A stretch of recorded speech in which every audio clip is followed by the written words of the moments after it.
Bryan Johnson is a millionaire, an influencer, and a biohacker, which means someone who uses science and tech to improve their bodily functions and physical efficiency. But Johnson takes it many notches further. He's actually trying to defeat death. Yes, you heard it right. The Venice-based entrepreneur is obsessed with the idea of being a real-life Benjamin Button. In other words, he wants to age backwards.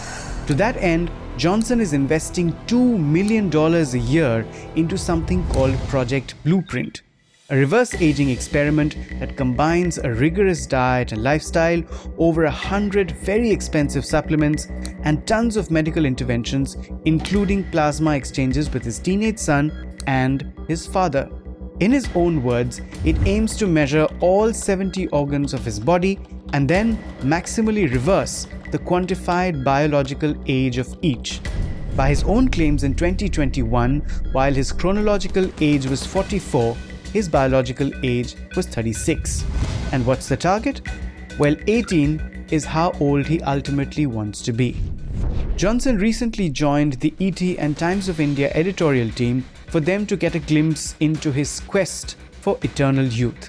What I can say is that the conversation was anything but boring. Tune in.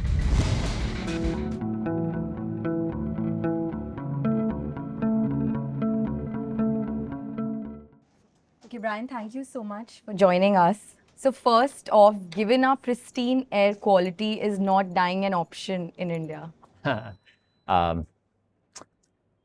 Yes, I think India has so many things going for it. And so, the endeavor for what we've been trying to do for the past 4 years is figure out all the things that are making each of us individually and collectively die. So in the US, companies make these sugar cookies with 80 grams of sugar. That's really bad.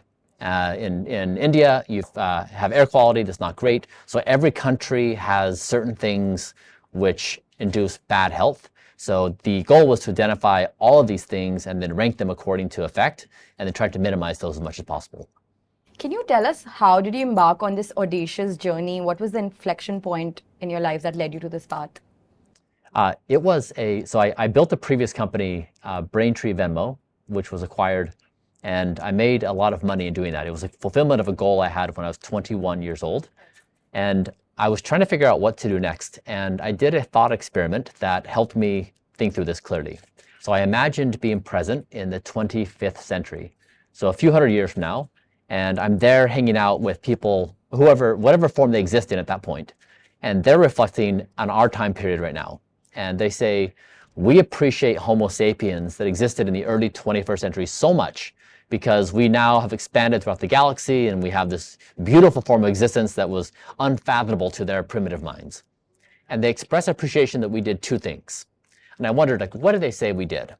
And I think that they say two things. One is they say, that's the time when humanity gave birth to superintelligence.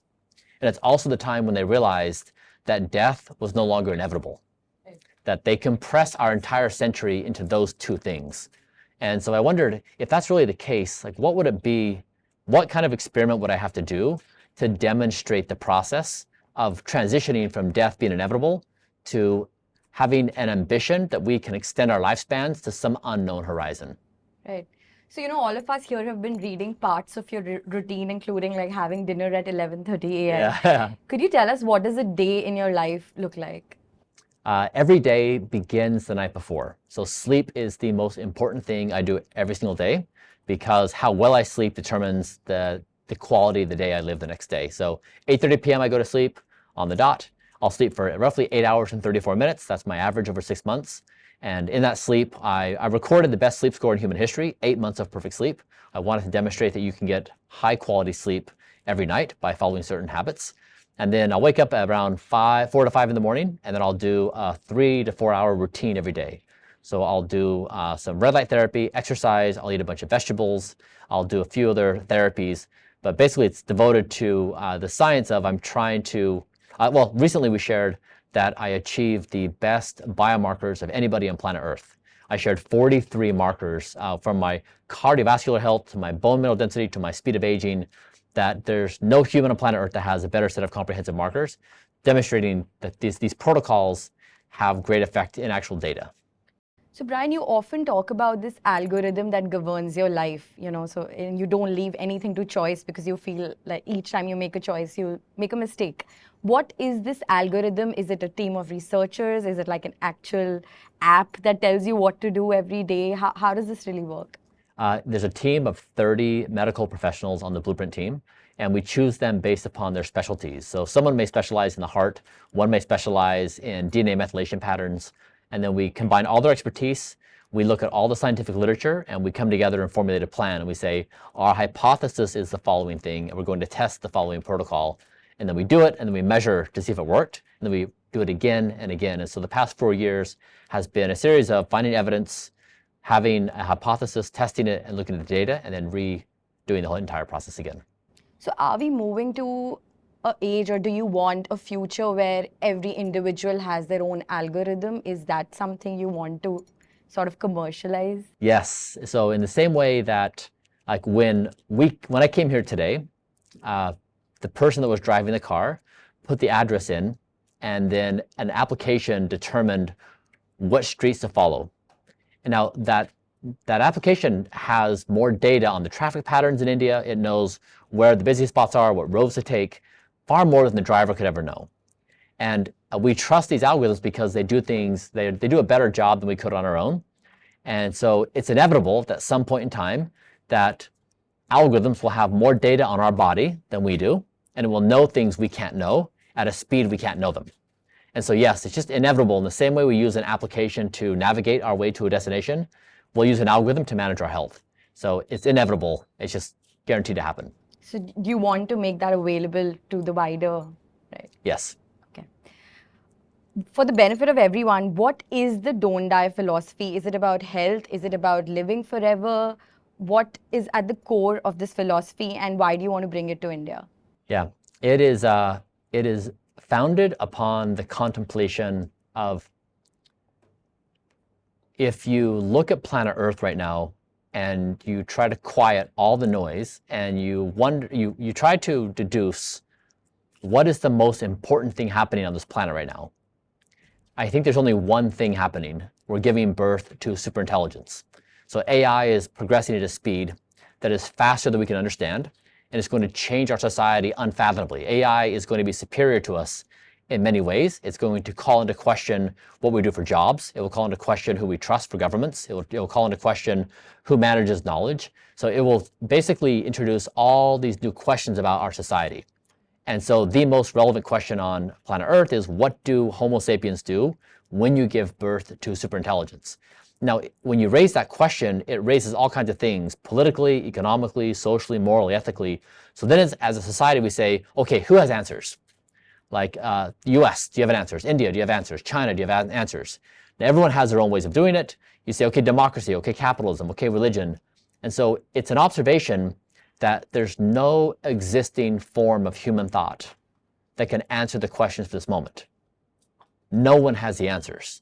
And so Don't Die is an attempt at filling that space. This is true throughout history, that when large technological shifts happen, new ideologies emerge to answer practical questions. And so the Don't Die philosophy is trying to answer what we do as a species when you're giving birth to a form of intelligence that is far superior than your own. And so it's don't die individually, don't kill each other, don't destroy the planet, and align AI with Don't Die. It basically integrates all ideologies, all philosophies, and all systems into one thing that we humans can agree upon. And so the thing that I find elegant about Don't Die is, one, it's the only thing that every human on this planet agrees to. The only thing. We don't want to die right now. There's nothing else that all 8 billion of us agree upon. Right. And so the second thing is also, this is a bit of an advanced point, but it's technical in nature. So it's computational. So if you go to AI and you say, AI, we want you to do the following thing. If you say, do democracy, that's a very subjective thing. It's more of an art than it is a science. And Don't Die is computational. You can say, you can look at the laws of physics and also whether something's dying or not. So it lends itself to being an elegant framework for how we actually work as a species together to address this moment. But Brian, algorithms come with their own biases and flaws, right? And AGI is supposed to outsmart us. Yes. who takes responsibility in that scenario? For example, if the algorithm prescribes you something that actually is bad for you, where does safety and accountability come if you're so reliant on these algorithms? Yeah, it's a lot like other. So when the U.S. So I'm from the U.S. and so I have this framework. When the U.S. was 13 colonies and decided to become a country, they transitioned from the monarch, the British, to having their own form of government in democracy. Now, at that point, they were just pointing in the direction to say, we think we can do a better job managing our own way of government. We can elect our own officials, we can make our own decisions. We don't want a monarch making decisions. It wasn't that they had all the questions answered. They didn't know about how to divide states and federal rights. They didn't know who could vote and why. And so the same thing is true with Don't Die. We don't know the answer to a lot of things, but you're basically saying we're going to point this in the right direction. Because otherwise, like, what direction do you point AI in? You know, do you say, what are we maximizing for as a species? Is it to make more money? Is it to acquire more power? Who does it benefit? Who does it hurt? And so Don't Die takes into account the universal nature of human existence. And it says everyone's want to exist is equal as a starting point. All countries, all people, all situations. And so it's a remapping of how we think about existence as a species. But even if I don't want to die today, given the state of the world, I have no desire to live forever either. There are wars and there's just so much going on. And I feel many people may share that sentiment. So what are we really living for if the world that we're living in is so much in chaos? Yeah.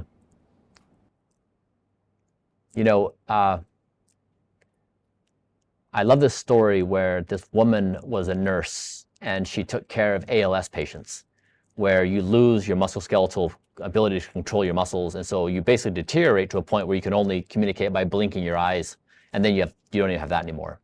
And she made this comment in passing to her family. She said, if I'm ever like this, just pull the plug, let me die. And the sad thing about, so the ironic thing is she came down with ALS and she lost all of her abilities, and she was in a bed and all she could do was blink to communicate. And when they asked her if they wanted her to pull the plug, guess what she said? No. So humans are very, very, very bad at thinking they understand what they want in the future. But when it comes down to it, if you ask anybody, even somebody in the worst possible physical situation, do you want to live tomorrow? They'll usually say yes. It's just when you get to a time point where you say 10 days from now or a month from now or 20 years from now, we discount that time so badly, we're like, we'll just give up. But when that moment arrives, nobody wants to die. And that's why Don't Die is so elegant, it's the universal human want. Bryan, many experts have questioned the lack of external validation of your protocol, because right now it's pretty much in-house, even though you open source everything and you share everything with the public.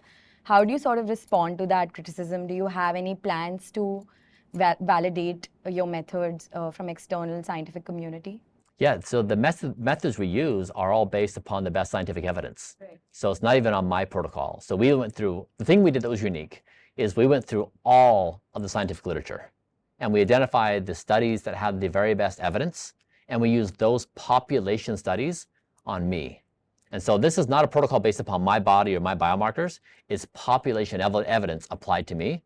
So it can be equally applied to everybody, all ages, males and females. And so really the starting point is it's from the best evidence, not from me. You mentioned yesterday at the event that you're down to 40 pills a day. I think it started somewhere in hundreds or more. Is there a goal there, or how does that work? So we're trying to do two things. One is I'm trying to be like my son. I'm trying to be age 18 in every organ of my body. And so we would succeed if you took a blood draw from him and a blood draw from me and we're identical. If you did a full body MRI and a full body MRI of me and you couldn't tell the difference in bone structure, muscle structure, organ structure, that's the goal. Now that's very ambitious. It's probably more than we can do right now. That's goal number one. And then goal number two is we want these systems and practices to be throughout all of society, that we do this as a system, so it doesn't burden the individual, it just happens by default. You recently commercialized some of the products. You started selling your own olive oil, your chocolates. Can you tell us what is your business vision with this protocol and which markets do you want to take this to? It was never my intent to build a business. So I did this as a scientific experimentation. I did this for several years. It went viral. And the number one request we got from people was, please make this easy. So we said, okay, we'll do it. And what we've done is, so when we were building Blueprint, we were testing everything I was putting into my body. So every supplement I took, we were testing, does it have what it says it has? And does it have any toxins in it? We did that with supplements and foods. And as you might imagine, what we found is that most companies, the products do not have what they say they have, and actually are very toxic. They have a lot of environmental toxins in them. And so to solve that, we went out and built our own food supply chain from around the world, buying all the ingredients for the supplements and the foods. And now we've built what I think is the cleanest food supply chain in the entire world. And all of our products have third-party lab results. And so basically we have a rule now with I don't eat food that doesn't have a third-party lab result. So the premise is food is guilty until proven innocent. Bryan, is this a pursuit for the wealthy? So when I came here, I flew on a commercial airline and I flew business class. So you walk onto the airplane and the first thing they give you is alcohol. That wrecks your sleep. Then they sit you down and they give you a meal, which wrecks your sleep. Then they have a screen in front of you that you watch movies, has blue light, it wrecks your sleep. So they serve you this luxurious die. So the ironic thing is when you make money and have wealth, oftentimes they're in worse health than they did otherwise. So, and when someone doesn't have money, they can do the same things that are free. And so ironically, the wealthy are some of the most unhealthy people on the planet. But I think we all know people, at least I do, who've, not ever had a drop of alcohol, they sleep well, they do all these things, but they still get cancer or they, get heart attack, etc. Because life can be overwhelming and responsibilities can be a lot. How do you reconcile with that reality that there's only so much you can control? Yeah.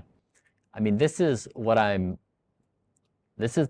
primary message that I'm trying to convey, is when death is inevitable, you optimize for certain games. It could be professional success. It could be your religious and spiritual, and you think that there's an afterlife. Or it could be that you want to have children and pass on your genes that way. When death is not inevitable, you play different games. And so our society is built on this premise that we're all going to die. And if we're all going to die anyways, we might as well do the following things. If we don't die, we change what society means, and existence becomes the highest virtue. So I'm suggesting we're on the verge of the biggest evolutionary step in our entire history, where existence becomes our virtue. And that means we would change political systems, economic systems, morals, ethics. It would all follow in suit that we acknowledge societal health, our collective health, is the most important thing we have as a species. But I think Steve Jobs said in his commencement address that remembering that I'll be dead soon is the most important tool I've ever encountered to help me make big choices. Knowing there is an end makes you prioritize things, makes you maybe even live more fully. If mortality were removed and life became endless, how would individuals think about purpose and clarity? Yeah. There's an endless number of explanations that humans give to rationalize death, and none will stand the test of time. So when death is inevitable, humans are incredibly elegant to tell stories of how there's an afterlife, or that it's really a virtuous thing because it motivates you, or it really helps a new cycle of people come along. So people are eager to justify it and rationalize it. But the moment we figure out that we can start extending our lifetimes, our lifespans, everyone's going to move in the opposite direction. And soon it's going to be fashionable to say the best thing you can do is extend your lifespan. Like, we know this in humans. Like, humans make up stories to justify anything. Those aren't truths. They're just simply cope with death being inevitable. Bryan, do you believe that in your lifetime humans will achieve immortality, or will Yes. achieve? If you simply look at the advancement curves of AI, of how much intelligence we're bringing online, like, I think in the next 5 years alone, it's reasonable to imagine we will accomplish 100 years of discovery in the next 5 years. That's bold, but you look at the patterns of how, like AI right now, the best agents, like ChatGPT, the recent model, it's about as good as an intelligent high schooler. Some are like PhD level. The models in 2027 will be on par with the world's best AI researchers. So AI will be as good as the world's best AI researchers at developing its own self in 2 years, maybe 1 year from now. That's the point in time where there's a jumping off point, where it becomes better at developing its own self than we are. That's where we're at as a species. It is unfathomably a transition moment that we can't comprehend. And so this is what I'm saying is like any idea we have about reality, any quote about life or death, any quote about how we understand the world is not going to stand this moment. We are walking into a brand new existence. Now, like to put this in context, like imagine if you travel back in time and you're hanging out with Homo erectus. That's 1 million years ago. And you're interviewing Homo erectus. Like we have this kind of situation. You're saying, Homo erectus, please tell us, what is the future of the human race? Like, what are we going to become? And they may say, well, let me tell you about, we're going to have new methods of hunting and new methods of gathering, and we're going to travel to different continents. But they wouldn't be able to tell you about the microscopic world of biology, or about quantum mechanics, or about the expanse of the universe, or about these smartphones you hold in your hand, or about these pills you take as to cure infection. So they had no models to say anything intelligent. And so this situation raises the question, are we basically Homo erectus right now? Do we basically know nothing about the future? Can we say nothing intelligent about the future? Are we that primitive? And I think we are. And so it really invites this extreme level of humility.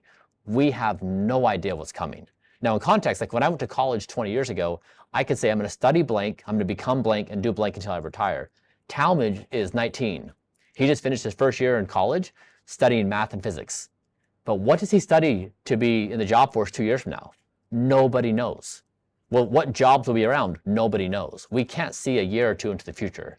And so this raises the question of like, what do we do as a species? And that's why this invites, what is the ideology what do we do as a human race? What does India do? What does the US do? What do we all do? And so it's this really essential question. We need to bind together and figure out something to do together. Otherwise, we have risks that we may not be around. Just theoretically, if you have a large enough population that adopts your protocol and they live longer and longer, what does it mean eventually for the kind of pressure? You have a birth rate and you have a death rate for the world, different for different countries. What would it do for the pressure it will put on the resources, on everything, on housing, on transport, on just natural resources? Is that a worry? Yeah. Because if you had just another billion people, in addition to the people who are just being born, what does it do for the for the earth? You can say that we go and live a bonus as things are. Yeah. If this is the only planet that we have, what do you say to that? Yeah.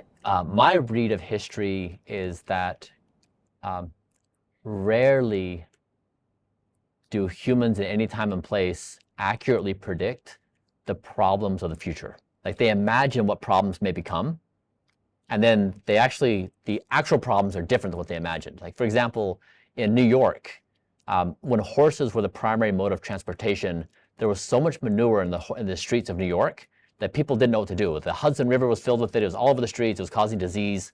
And everyone said, like, this is like an unsolvable problem. And then Henry Ford made the Model T, and all the horses went away, and so did the manure. And so they thought manure was the existential problem. Then cars came along and solved it. Now cars made other problems, but they still missed the point. And so the question, I agree with you, like it's a relevant question. It's also one I take in stride to say, rarely has any generation ever correctly identified future problems. They're usually always wrong in certain ways. And I think the same is true here, especially when you're introducing AI and it's changing the landscape so dramatically. I don't know if we can fairly map over the assumptions we've carried up into this point. What do you see as the purpose of any model? I think to properly answer that, you need to look at our future selves. So right now, if you were to answer that question, you might respond with a framework of how people in Indian society understand the meaning of life, right? That's the kind of answer you get in this context, or in the US or in China. And everybody would give you their own contextual things like, I think the meaning of life is blank, or the purpose of life is blank. But if you pose that question in 2030 or 2040 or 2060, we would give you dramatically different answers, right? All of us would. Like, time's gonna change. And so whatever you say is basically a very ephemeral thing of that time and place. And what I'm suggesting is, when you give birth to super intelligence, existence becomes the highest virtue. That in itself, that right now we drive primarily upon meaning making and purpose. We want very simple answers like this or that. And I'm saying that we would transition in society to say the fact that we exist is the virtue. Now, like, what you do after that, like, we can play all of our games, everybody can have their own purpose.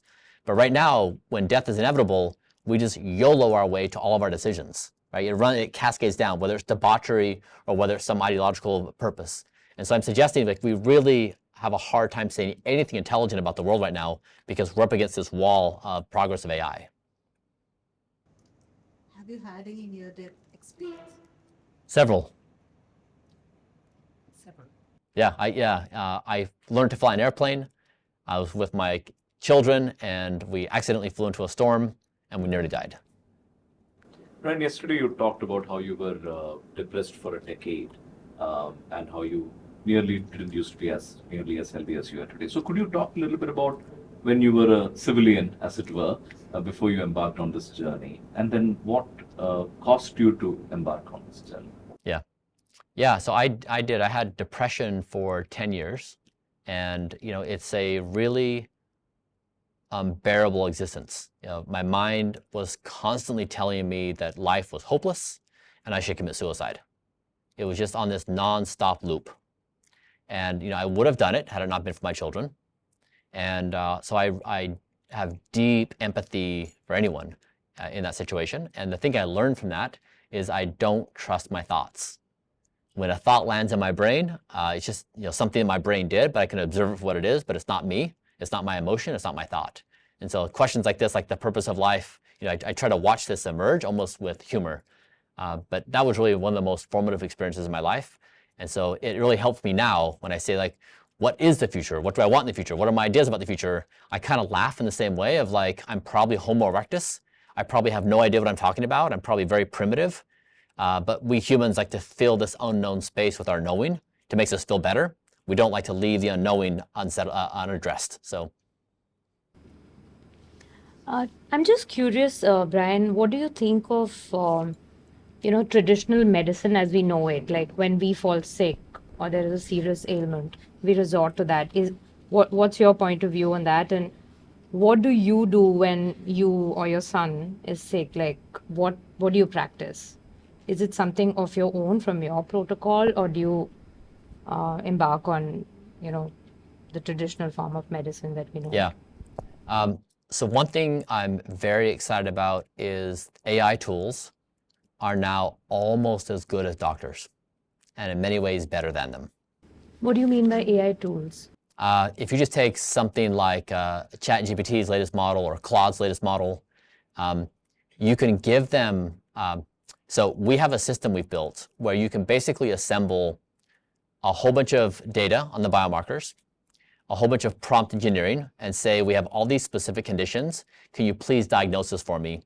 And it far outperforms any doctor.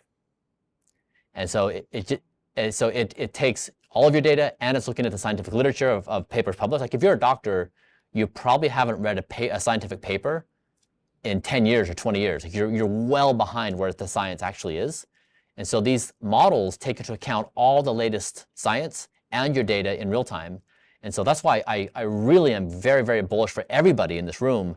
It's not just the wealthy. These tools are democratized. And when you have that access, because, like, we all know, if you have a health concern and you go into a medical system to try to solve it, it's hard. So are you suggesting that I go to ChatGPT and tell them my medical history and take suggestions in terms of what I should be prescribed?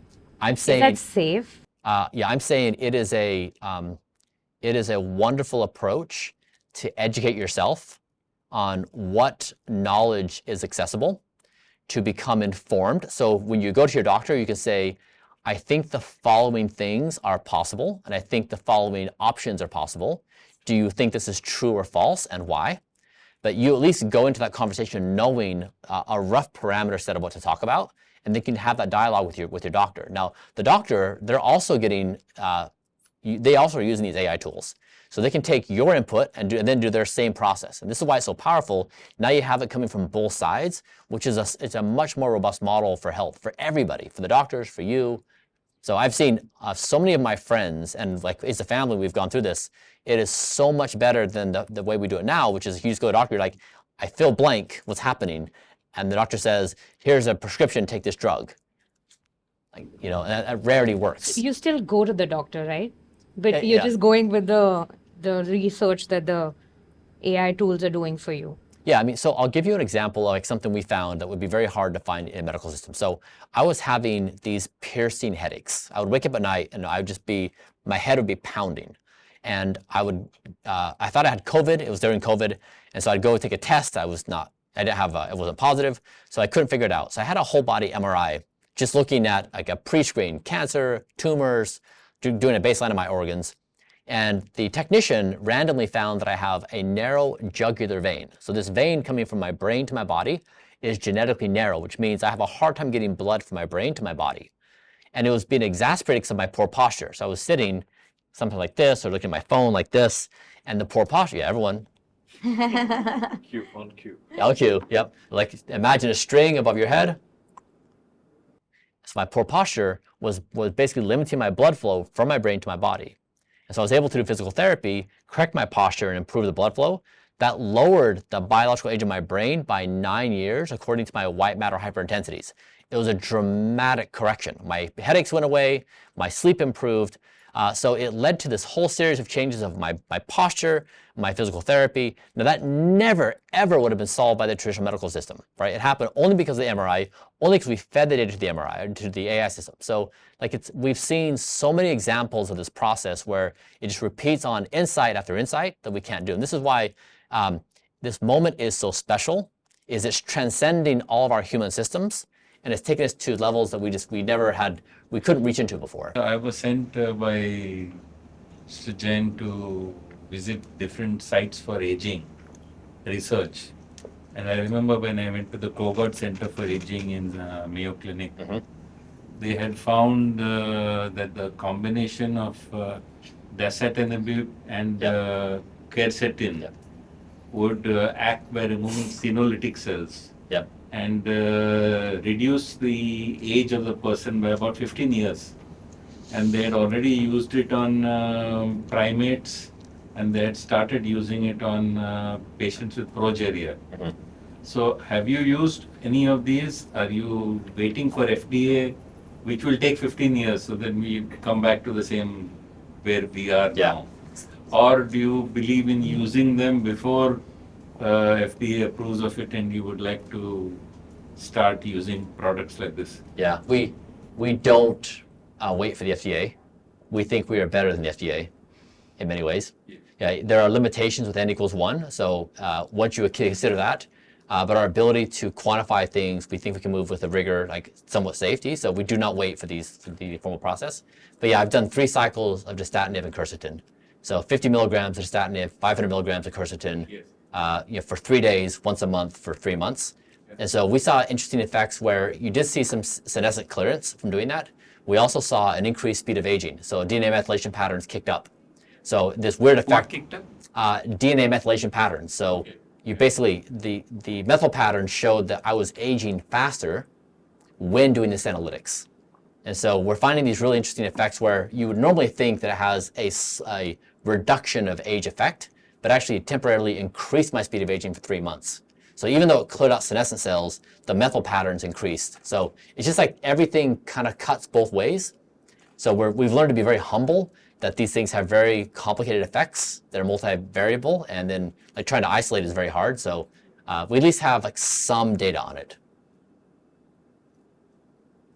Which is like, I guess what I'm saying, like the FDA, like even if you were to do a robust study, it's very hard to, even with a large cohort, it's very hard to isolate all those effects.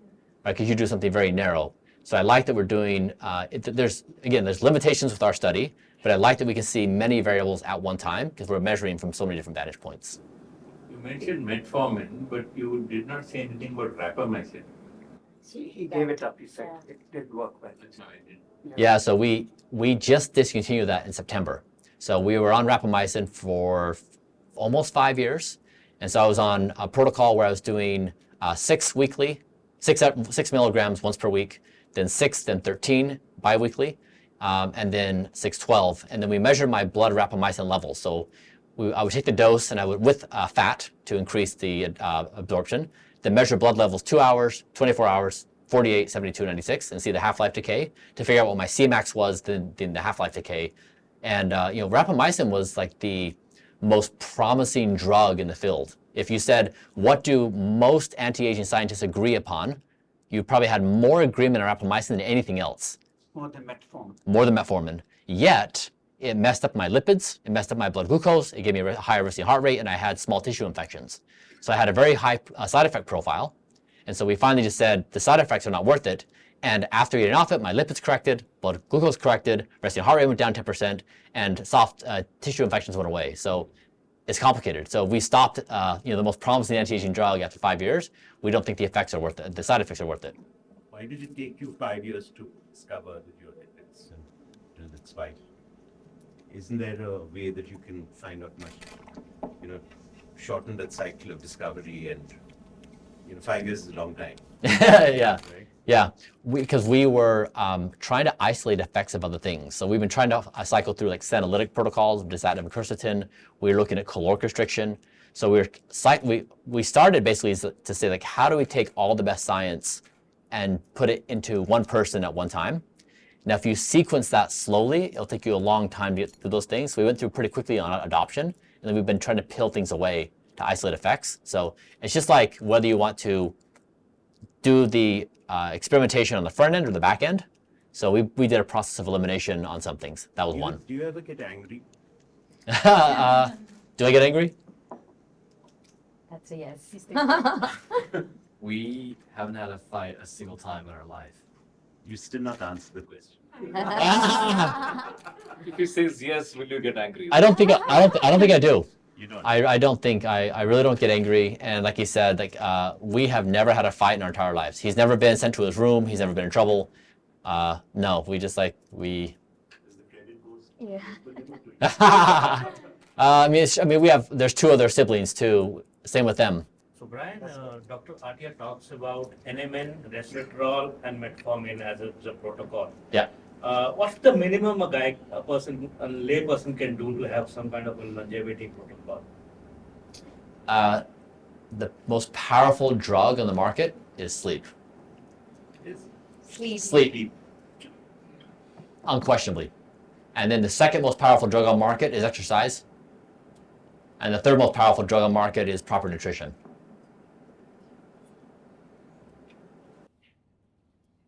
What is your view on using continuous glucose monitors and levels or anything like that to constantly keep the spikes of glucose low? And Yeah, do we you recommend it for everybody, or? Yes, absolutely. Like it's great to see that technology around, right? It's very easy to wear. We do it all the time. And so we keep my blood glucose in a range of roughly 14 from baseline to spike. So I basically don't move throughout the entire day. So I have a very low glycemic index diet, and my blood glucose is very steady. My 14 points from baseline up, and my HbA1c is 4.7, so as low as it can get. So we've pegged my glycemic, so it's a perfect marker for us. 2 things actually I'd like to ask you. One is related to the gut microbiome. How do you regulate it? What probiotics do you advise? Is taking something like Align to suppress the inflammation producing bacteria beneficial? Should one follow a program like Viome? So this is one question. And the other question is that a lot of aging is the result of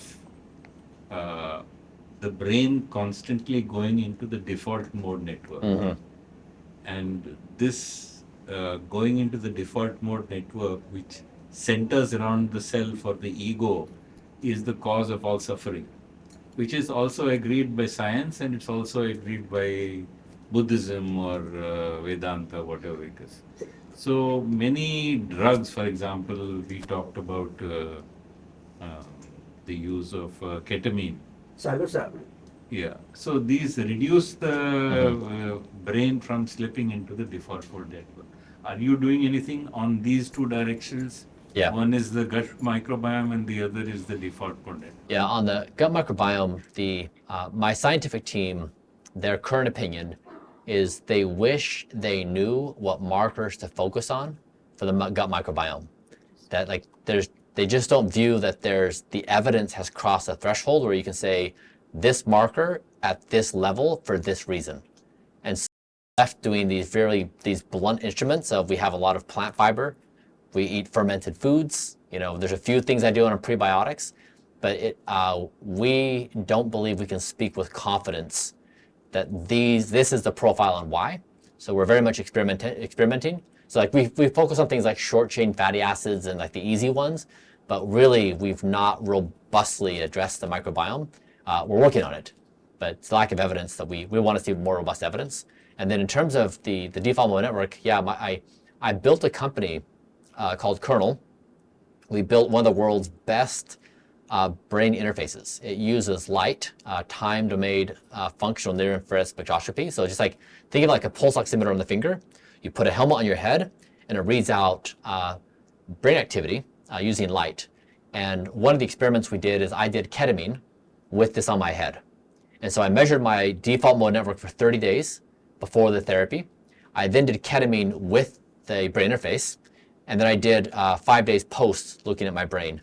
And the data we saw, because typically when someone does ketamine, you'll go through a post administration. They'll say, how was the experience? What did you like? What did you think about? So it's a subjective talk therapy. Whereas now we had data. And what we saw was from the 30 days prior to measurement, my brain patterns were very fixed, right? Like you could imagine like the map we have, like think of the globe, like a planet Earth, and there's airports everywhere. There's Tokyo to New York, and there's that traffic. But there's a lot of traffic there, whereas less traffic from two smaller airports. So my brain had these large traffic patterns of what was going to different nodes. And then when I did ketamine, I did an intramuscular injection, it wiped all of my patterns. So it's almost like you just take all the airports in the globe and just put them in random places. I had brand new patterns. And so that was also my lived experience where my previous thought patterns were basically just now open to new thoughts, new ideas, new ways of being. So the data matched my subjective experience. And then on day 2, 3, and 4, or actually day 3, 4, 5, my patterns started closing back. So the airports went back to their stations. And so that's why there's this therapeutic window when you do a psychedelic where there's this opening where the brain is open to restructuring, but then falls back into its patterns very quickly. It was the first experiment in the entire world that showcased that this pattern emerges. You can quantify the default mode network, and then also that there's age-related patterns. So we just beat fMRI as the gold standard of using age quantification for the default mode network on brain activity. Any experience with psilocybin or microdoses of LSD? We haven't yet. It's illegal in the US.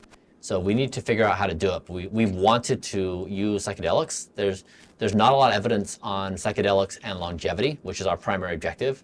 But we're very open and wanting to experiment. We just need to do it in a legal way. Psilocybin is used for people with advanced cancers to help to cure their depression as well as give them a positive outlook towards death. Exactly. So I completely agree with Bryan that sleep nutrition is the key to aging with exercise. My question to Bryan is, how is biological clocks and sleeps entrained? Because getting natural sleep is the most difficult thing on planet Earth. So what are his strategies to get good normal sleep for good 8 hours? Doctor, I've got some... I'm an endocrinologist by profession and a researcher by occupation. Yeah, so I've got 5 suggestions for you, doctor. So I had mentioned before, I achieved the best sleep score in human history. So I achieved 8 months of perfect sleep according to a wearable. And no human had ever done this before. And there's those 5 things I did and 5 things you all can do for similar patterns. So here we are. So first is to reframe your identity that you are a professional sleeper. So just like you take being a doctor as very seriously, you show up on time to your appointments, you treat your patients with care, that you treat sleep with a similar level of respect, that you are a professional sleeper and you don't do it when it's convenient, you don't do it when you're done watching your show, you treat your sleep like you was your profession. Number 2 is the last meal of the day is at least 2 hours before bedtime, if not earlier. So I currently eat 9 hours before I go to bed. So my bedtime's at 8:30. My last meal of the day is around 11 a.m. I do that because my primary digestion is done by the time I go to bed, and my resting heart rate is 44. When my resting heart rate is 44, I'm going to have a perfect night's sleep. If I eat food later than that, and especially like a carb food, then my resting heart rate increases to the low 50s, mid 50s, and my sleep will decline by 30 to 40%. And so last meal of the day, at least 2 hours before bed, if not earlier, 3, 4, 5. Try to move back, you'll see your sleep quality increase. 3 is consistency. So if your bedtime is 10:30 p.m., be in bed plus or minus 30 minutes every night, so either 10 or 11. The more accurate you can become, the better your body's going to respond. 4 is be mindful of your light environment. So blue lights are very bad, so screens are off. Try to have reds and ambers in the house, the lights. And then 5 is a wind down routine. This one's very important. This is like a meditative practice. So when 7:30 arrives, I will engage my sleep mode Bryan. That means he is the guardian of my preparation to get sleep. So that means when I have a thought about business, that a new idea I'm excited about, or I have an anxious thought, like something I did wrong in the day that I'm ruminating on, or some other problem I have to solve in life, I have to say, thank you, ambitious Bryan, or thank you, anxious Bryan, and say, I'm going to write this down, and tomorrow we're going to address this. But you're trying to resolve your internal conflicts so that you can settle down in that last hour. And when you go to bed, your head hits the pillow, and you're reconciled with the day, and you can sleep throughout the night. If you don't do the reconciliation, your head will hit the pillow, and then all night long, you're going to ruminate on those ideas. You'll think about them all night and stay in light sleep. So you have to basically work through your day's reconciliation and be ready for bed. Then that 1 hour time window, you can go for a walk, read a book, do a meditative practice, do something relaxing. But if you do those 5 things, it will produce the best sleep of your life. Professional sleeper, last meal of the day at least 2 hours before bed, if not earlier. Try 3, 4, 5, 6, 7. Go back in time. Consistency, light, and wind down routine. And those are by far the best performers to increase sleep. And in doing that, a lot of my friends who had sleep problems before, they got rid of them, including medications, because their body was able to then naturally get into a rhythm and fall asleep and stay asleep. So you said your near-death experience was like flying a plane, but during any of your experiences, have you had any bad experiences or something that went wrong? When You're experimenting a lot with you. Yesterday, when I got picked up from the airport, the driver was driving to the hotel, and his phone rang. Near death. And I thought, okay, what's going to happen? And it rang once, and he looked, and it rang twice, he looked twice, and he reached over and I said, sir, can you please not answer your phone while you're driving this car? We were on the freeway driving, 60 kilometers an hour. And he picked up his phone, he's like poking at it, said, sir, could you please put down the phone and drive? So it took a little bit of interaction, but he did put down the phone and keep on driving. That was my near-death experience. Yeah. And on the matter of carbs versus protein, so from a public health point of view, or if you look at nutrition from a combating hunger point of view, carbs are obviously a lot cheaper than protein by and large. Yeah. So can it work as and in your protocol, of course, carbs are largely a no-no. So can it work as a public health recommendation if you want countries to switch away from carbs? Is that practical? That's a great question. I don't know. But for longevity, unequivocally, carbs are bad. Yeah, our objective has been what protocol can produce the best biomarkers in the entire world. And this is not to say, again, like that this is the only way to do it. It's just a way of doing it. There are potentially other ways of doing it. And carbs could be part of that story. You know, someone could do the experimentation. So it's a good question. Also, I mean, do you have the same protocol as your son, or it varies with age? Is there a... Yeah, there are some differences between what we do, but we have more in common than we do difference. Like Kate Tolo, who is right here, she also did the Blueprint protocol. She was the first female to do Blueprint. And so a lot of people, their baseline assumption is that there must be dramatic differences between a 47-year-old male, a 28-year-old female, and a 19-year-old male. We have much more in common than we do difference. So there are differences with females, with cycles and exercise and eating windows, and there's also a few things on hormones, but they're pretty minor differences. The same between 19 and 47. He has more calories than I do on a daily basis. He takes fewer supplements because he doesn't need to correct for age-related decline like I do, but it's pretty minimal overall. Yeah, I'm just curious to know, you've been here in India for 2 days now. What's it been like? How's your mind and body reacting? She's the one who did the interview. Oh, yeah. Oh, great. Good to see you. Yeah, great article. It was all your words. I love being here. Yeah. And what I love being here, India is its own thing. You have your own way of thinking, of being, of interacting, of responses. So I've just loved being here and absorbing your patterns, your ways of being. It's really fresh. There's this saying that tourists are the only ones that can see truth. Right? Like when you're in a situation, you're blind to your own reality. It's like when Tocqueville went to the US, only he could see America in its true form. Otherwise, the Americans were blind to themselves. I'm blind to my own reality. So coming here, I feel like there's this freshness of insight of it's really nice to be here and just see how you do things. So I'm really enjoying it. So you're not overwhelmed, you're still in your Zen state. I'm really enjoying it. Can you add some? You wrote about the air quality in Delhi. You tweeted about it. Was it a conscious choice not to go to Delhi? So we did have Delhi on the plan, and we decided not to because of the air quality. Yeah, the air quality is one of the things where, so the air quality in this room right now is pretty bad. So for example, this is monitoring it real time. This marker, PM 2.5, particulate matter, it's a bad one. You don't want this in your lungs. And the WHO recommendation, I believe, is 12, if I'm not mistaken. So we're about 3 times WHO recommendation indoors. It's worse outside. And so when I came here, I was really surprised that it's so normalized.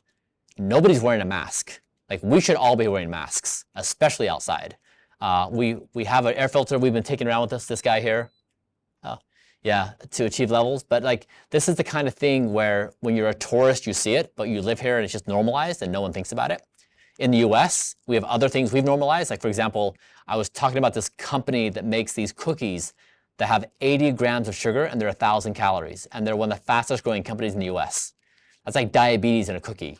And Americans just love it. And so America has its own problems, its own thing. So every country has its own thing, which is contributing to the health of, the poor health of its citizens. And so, yeah, it's just really helpful to travel around the world, be immersed in societies and see what's going on. But yeah, air quality is a big one here. I think it would be in everyone's interest in India, if to clean up the air quality. Everybody would benefit. Bryan, what ethical frameworks guide your decisions in experimenting and promoting anti-aging technologies?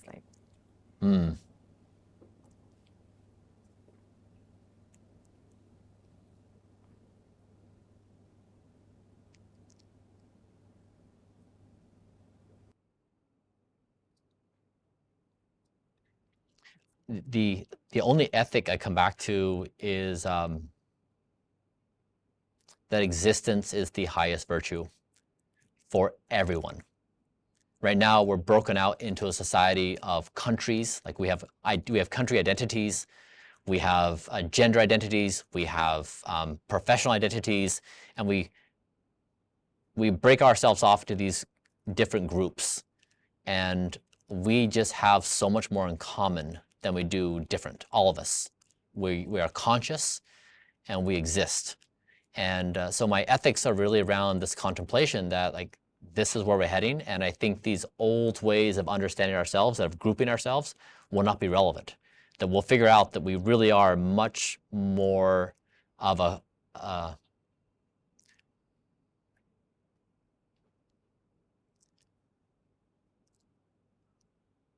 we're closer to oneness than we may imagine. You know, these are the things that people oftentimes arrive at in deep meditative practices or in psychedelics, that they feel like there's less that separates us than we imagine. And I think it's probably true that we'll get closer down to that observation, just like practically, not even through a religious or spiritual framework, just like practically, we're so intertwined with each other, all of us. So it's really, that's my only ethical guideline right now. With regard to sleep, carry a mobile phone. I do. Doesn't it give you anxiety? No.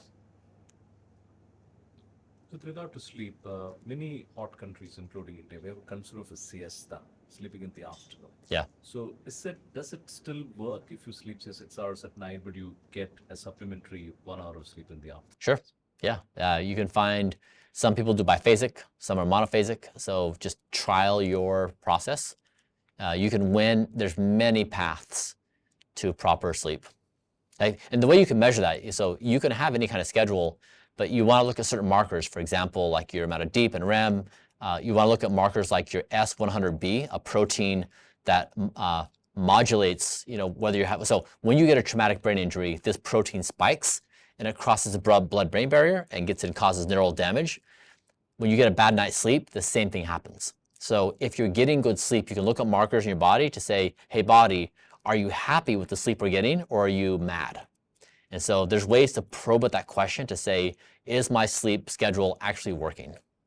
A bad night's sleep is as bad as like brain injury. Yeah, so when you have a traumatic brain injury, this protein S100B increases and it crosses the blood-brain barrier and it can lead to neuron death. And so when you get one bad night's sleep, it spikes in the same way as a traumatic brain injury with one bad night's sleep. And it can cause neuron damage. Yep. So that's one night. And so really the negative effects of poor sleep are really catastrophic. Your position, the three position in terms of don't die, immortal. Have you ever thought of modifying it to say 50% of this? You live 20 years. It's because if someone tells me, give up drinking completely, I say no. Yeah. You'll be sacked as editor. If you give up drinking, it won't work. If they have, one red wine, twice a week, I might think, okay, that's good. Yeah. Die then clean. Yeah, exactly. That wine is going to maybe, instead of living 30 more years, you'll live 15 more years. Yeah. So that's a more realistic, I'm going to have my fun and I'm going to have my wine. Yeah. And I'm still living. Yeah. So have you ever thought of maybe at some point of time saying that, A light version. Yeah. Yeah. Don't die. Yeah. Also, do you want an aging, ageless society or an ageless, aging society? But have you ever thought of, modifying your things, saying these are more achievable times? Yeah. So this is it's a question about the future. So if we think that we are giving birth to artificial superintelligence, and that may happen in the next 1 to 5 to 10 years, and when that happens, it would be the most consequential invention of the history of the human race. And so the question for all of us in this room is that real? And 2, how big of a deal is it going to be? And what's at stake? And so we can certainly walk into this in a casual way and say, another 20 years in our life would be great. We're going to have our wine and we're going to get some good sleep. Sure. What I'm suggesting fundamentally is the future of the species is at stake. It's that big of a deal. And when we're playing with that level of consequence, our level of mindset has to be equal to the moment. And so I really am suggesting that, like, when you zoom out on this part of the galaxy and you see our little speck of dust, that we live in this little teeny planet in this little cluster of the galaxy, and it's amazing that we exist. It's a respect of that preciousness that I think we can't err in underestimating this moment. And so that's why the position I have is basically, it's not meant to be extreme, it's only meant to be accurate of, as a species, what is the mindset we need to have walking into this? And so we'll see over the coming years if what I'm saying is correct. But what I'm predicting is the world is going to move at a speed faster than anyone can realize. And it's going to leave us without answers on the basics of our lives. And we're going to need a new framework on how we cooperate as nation states, as individuals, like a new way of being, a new way of meaning. So that's what I'm trying to do, is like trying to answer this moment at the highest possible level. And I think that the other answer is, like, when you start doing the trade-off space, like, you're playing with like 20th century thinking, like that's just what you do. But now I think this moment is very different. Personal question. You vote. Do I vote? You vote. I do. Are you a Democrat or Republican? I don't disclose in the same way in America, people are registered as Republicans or Democrats. Yes. Yeah. So in the same way I don't engage in the religious debate on plant-based versus meat, I don't engage in politics as much, because I'm not trying to fight. I'm not trying to fight for a party, a country. I'm not trying to fight for anything. I'm trying to fight for existence. Yeah. And so I want my focus to be that. And I don't want to fight with anyone. It's a yes and to all things. Like, it says yes to every religion. It says yes to every country. It says yes to every ideology. It's yes and. We just don't want to die.